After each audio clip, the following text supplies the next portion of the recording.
Putusan sidang pra-peradilan mantan Wakil Menteri Hukum dan HAM Edy Hiarie akan dibacakan hari ini di Pengadilan Negeri Jakarta Selatan. Sidang akan dipimpin oleh Hakim Tunggal Estiono dan Edy ditetapkan sebagai tersangka dalam kasus suap dan gratifikasi oleh KPK.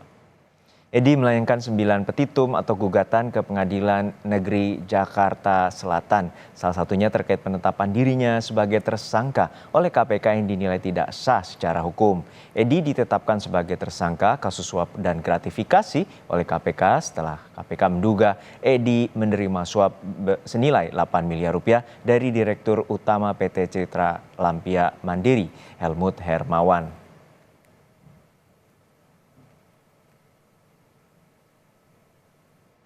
Mantan Menteri Hukum dan HAM Edy Hiarie ditetapkan sebagai tersangka bersama dengan Yosi Andika Mulyadi selaku pengacara Edy dan Yogi Ari Rukmana selaku asisten pribadi Edy. Edy disangkakan menerima suap dan gratifikasi hingga 8 miliar rupiah dari Dirut PT Citra Lampia Mandiri terkait dengan pemberian bantuan konsultasi hukum mengenai administrasi hukum umum untuk PT CLM yang bergerak di bidang pertambangan biji nikel di Luwu Timur. Informasi selengkapnya kita tanyakan langsung kepada jurnalis Kompas TV Dian Silitonga di Pengadilan Negeri Jakarta Selatan. Dian, pukul berapa nanti sidang pra-peradilan terhadap mantan atau Wamen Hukum dan HAM Edy Hiarie dan apa saja poin-poin dari gugatan pra-peradilan yang diajukan oleh Edy?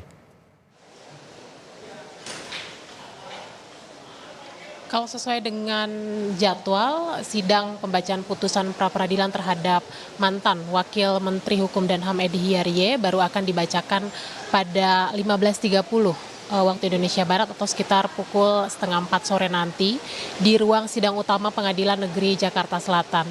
Nah, Juno dan juga saudara, ini merupakan sidang kedua rangkaian dari sidang pra-peradilan terhadap mantan Wamenkumham Edy Hiarie yang pertama digelar atau dilakukan pada hari Senin yang lalu. Nah, bedanya adalah kalau hari Senin kemarin ini merupakan sidang penyerahan kesimpulan yang diberikan antara dua pihak berperkara kepada Hakim Tunggal Estiono, yakni pihak penggugat Edy Hiarie dan juga tim penasihat hukum serta pihak tergugat KPK yang diwakilkan oleh tim Biro Hukum KPK.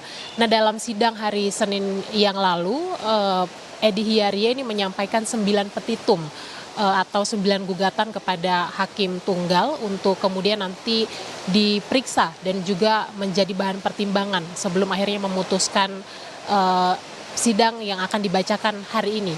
Dan kemudian dari KPK ini juga menyampaikan sekitar 127 bukti dokumen terkait dengan penetapan Edy Hiarie sebagai tersangka. Nah, dalam petitum yang disampaikan, Edy Hiarie menyampaikan kepada Hakim Tunggal bahwa seluruh proses hukum yang dilakukan oleh KPK terhadap dirinya ini tidak sah atau tidak sesuai dengan prosedur hukum, termasuk juga soal penetapan dirinya sebagai tersangka. Dinilai tidak sah karena ditetapkan sebelum masuk ke tahap penyidikan. Kemudian juga penetapan tersangka tidak dilakukan oleh seluruh pimpinan KPK, hanya oleh 4 pimpinan KPK saja, yang kemudian ini dinilai tidak memenuhi syarat kolektif kolegial. Kemudian juga Edy menilai bahwa seluruh proses penyidikan yang dilakukan KPK mulai dari penggeledahan, kemudian penyitaan barang-barang, pemblokiran rekening sampai pelarangan bepergian ke luar negeri ini juga tidak sah secara hukum.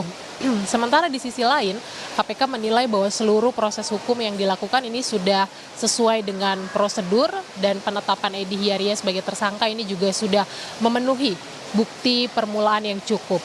Nah, bukti permulaan yang cukup yang digunakan oleh KPK adalah transaksi atau dugaan transaksi suap dan gratifikasi yang diterima oleh Edy Hiarie dari mantan Direktur Utama PT Citra Lampia Mandiri, Helmut Hermawan senilai 8 miliar rupiah yang terbagi dalam beberapa klaster isu atau kasus nanti akan saya bacakan, yang kemudian suap ini diterima oleh Edy Hiarie melalui 2 orang kepercayaannya, yakni Yogi Ari Rukmana dan juga Yosi Andika Mulyadi. Nah, 8 miliar suap yang diterima oleh Edi Hiarie ini meliputi yang pertama adalah terkait dengan bantuan konsultasi hukum dan juga bantuan untuk membuka blokir hasil rapat umum pemegang saham perusahaan pada sistem administrasi bantuan hukum. Kemudian suap senilai 3 miliar rupiah adalah untuk membebaskan atau menghentikan penyidikan terhadap Helmut di Bareskrim Mabes Polri menggunakan SP3. Itu yang dijanjikan oleh Edi Hiarie dengan suap 3 miliar rupiah dan juga gratifikasi senilai 1 miliar rupiah, yakni bantuan Edi terkait pencalonan Helmut dalam atau sebagai Ketua Pengurus Pusat Persatuan Tenis seluruh Indonesia, sehingga total suap dan gratifikasinya diperkirakan oleh KPK senilai 8 miliar rupiah. Nah, temuan awal inilah kemudian yang menjadi modal untuk KPK menetapkan Edi Hiarie sebagai tersangka, baru kemudian dilanjutkan dengan proses penyidikan lanjutan seperti pemeriksaan saksi-saksi, penggeledahan, penyitaan barang, dan pelarangan bepergian ke luar negeri. Nah, nantinya baik berkas gugatan maupun juga bukti dokumen yang diserahkan oleh Edi dan juga KPK ini akan diperiksa, dipelajari dan menjadi pertimbangan hakim untuk memutuskan apakah penetapan Edi Hiarie sebagai tersangka dalam kasus suap dan gratifikasi oleh KPK ini kemudian dinyatakan sah secara hukum atau tidak. Nah, itu akan kita nantikan hasilnya seperti apa pada pukul 15.30 sore nanti. Juno. Ya, kita nantikan bagaimana putusan pra-peradilan terkait dengan kasus suap dan gratifikasi yang menyeret mantan Wamenkumham Edi Hiarie. Terima kasih jurnalis Kompas TV Dian Silitonga dari Pengadilan Negeri Jakarta Selatan.